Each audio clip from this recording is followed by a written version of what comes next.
Hello, take two on this video. It's my second attempt at recording this one. Okay, after my last video, I never did an update yet, so I went in for my scan the very next day after that video. I saw my reproductive endocrinologist. His name is Dr. Gelbach. He did my scan and said that I guess I was growing follicles. They were all between 10 to 12 millimeters. I asked him how many I had, and he said I probably had 10 to 20 follicles on each ovary because I have polycystic ovaries, and apparently that is a perfectly normal thing when you have PCOS, which I never realized that you could have so many on there. I don't know why I didn't realize this, but so he told me to go home, increase my follistim by 1 click on my follistim pen. So I went up to 67 IUs of follistim. He had me come back in, let's see, March 5th I had a follicle scan, and then March 8th. So March 5th must have been, yeah, March 5th was the one where I saw him. Then March 8th I went back in, I saw his nurse, who about killed me doing my scan. I don't know what the heck was going on with that, but anyway, she said that I had, now I can't remember the exact sizes, but she said I had 2 follicles on my right ovary that were around 12 to 14, I think. I should have written this down when she told me. And then I had one on my left that was about 12 to 14 as well.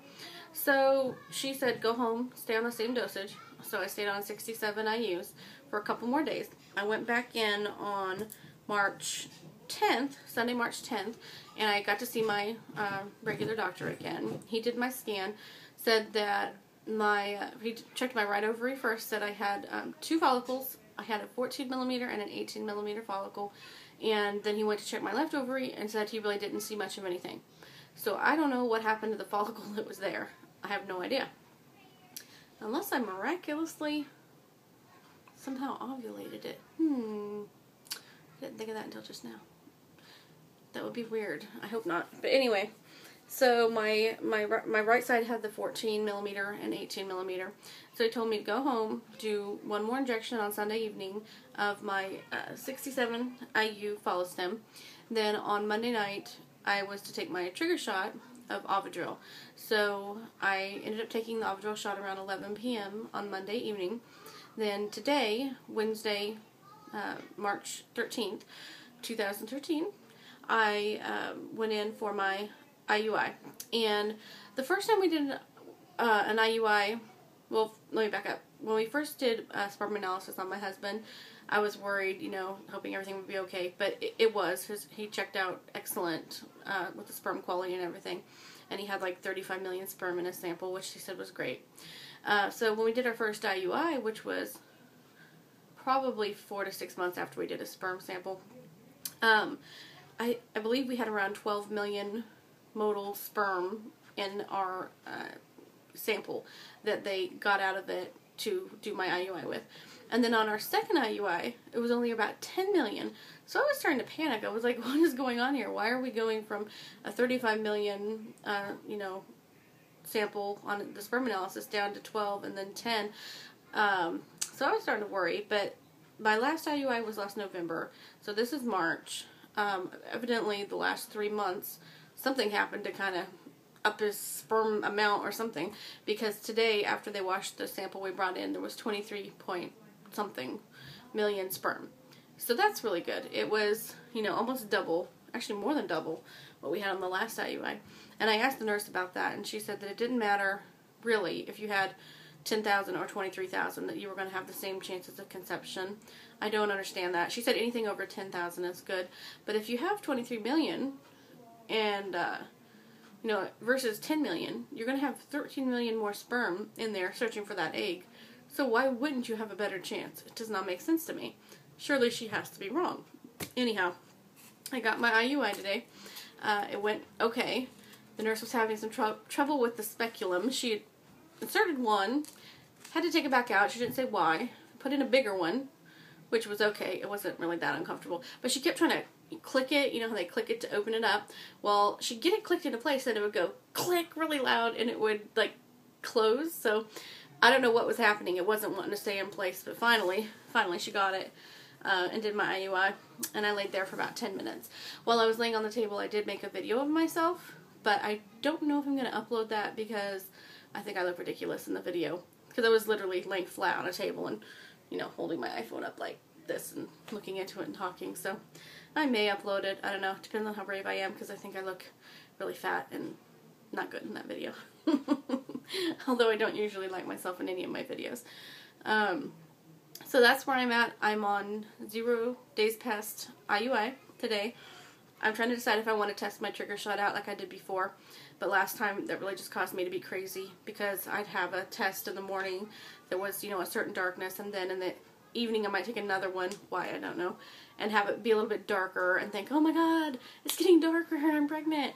And then the next one would be lighter. So, and really it just depends on the amount of dye in each test. Those things can happen, but when you're trying to get pregnant, it plays games with your mind and makes you go crazy. But one thing is, my birthday is on March 22nd, coming up here in about 9 days. I'm going to be 32 years old. So I would really love to be able to get a BFP on my birthday. But that's only going to be, let's see, 9, 10, 11. That's only going to be 11 days after my trigger shot. And I don't know if it'll be out of my system by then. So I really should not test on my birthday. But knowing me, I'm probably going to anyway. And most likely, I'm probably going to end up testing every day to test out my trigger shot, because I'm a lunatic. So anyway, I guess that's all for now. I just wanted to update everyone, and I'm so bad about getting these updates. I really need to focus on this more. I always feel like I have to, I've given up on this, but originally I felt like I had to get my hair all pretty and make sure I had makeup on, and I was like, what the heck am I thinking? If I have to do that every time, these videos are not going to get made. So I'm sorry for the way I look. Really, I guess there's nothing else to say. I don't think. Look at my notes. Nope. I guess that's about it. So I'll try to make updates. One thing that's hard for me is if I don't get my BFP, then I'm so bummed out that I just don't even want to make videos. So then I leave you all hanging, wondering if I finally got my BFP or not. But I'm really going to try to make an update either way this time, so at least those of you who care and who are subscribing to me will know if I got a BFP or not. But I really feel like this is my lucky month. For one, I had my HSG, which apparently after an HSG your fertility rates go up. You have a better chance of conceiving for like 2 to 4 months after an HSG. And a lot of women conceive the first month they try after getting their HSG. I don't know why. I don't know if it's because the tubes are just really good and cleared out. I'm not sure. But this is my 3rd IUI. Your success rates usually go up for your 3rd and 4th IUI if you haven't conceived on your first couple of IUIs. So I've got that, the HSG, and the 3rd time's a charm, right? Or so they say. So we will see what happens. I figure with the 3rd time's a charm thing and the fact that there were so many 3s involved with my IUI today, March being the 3rd month, my 3rd IUI, the 13th day of March, and then the year 2013. There's a lot of 3s involved, so maybe in some weird way that will be lucky for me, although I doubt it. So, okay, well, thank you so much for watching. Subscribe to me if you would like, and I will try to get more video updates for you more often, and thanks a lot, guys. See you later.